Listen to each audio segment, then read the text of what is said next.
Thank you, Ballant. This year will be way too warm for it to be a white Christmas, but how does this compare to some of our recent Christmases? First Alert Chief Meteorologist Brian Walder spoke with the Illinois State climatologist to learn more about some of our recent winter weather trends.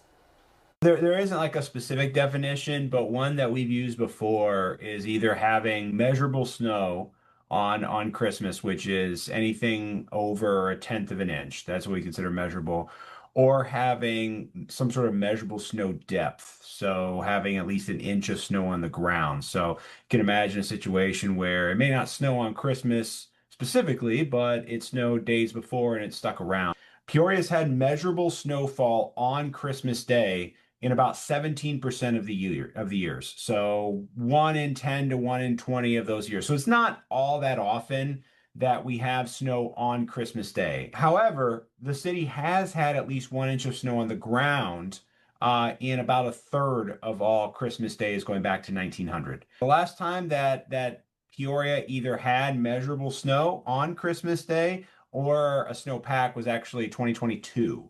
Only 2 out of the last 10 years have had a white Christmas. I mentioned 2022 and then 2017, where we didn't have snowfall on Christmas, but had about 3 inches on the ground coming into that day. Peoria's winters have warmed over the last 100 years or so. That's probably the biggest signal of change in Peoria's climate is those warming winters. And when you compare winter to summer, winter's warmed at about 5 times the rate of summer. Despite that, though, when we look at snowfall before the end of the year, so we think about like the first half of the winter season, we don't see any noticeable significant trend that's consistent. If we start in the 1950s, we've actually gotten more snow in recent decades. If we start in the 1970s with those incredibly intense winters, it seems like there's a huge decrease in snowfall. So what that really speaks to is that from year to year, the amount of snow that falls, especially before New Year's Day, is really variable. What's funny is anybody who grew up in the 1970s, they remember that from their childhood, these huge snowfalls. So the perception is that, oh, it just doesn't snow as much as it used to.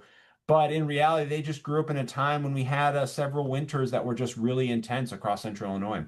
We've actually in Peoria through the middle part of the month have had the second snowiest start to the year, to the snowfall season, second only to 1977. So when I talked about how crazy those 70s winters are, we've kicked off this winter in a 1970s kind of fashion. Although, as you probably know, the forecast isn't bullish on snowfall for the rest of the year. So, good start, but maybe not finish.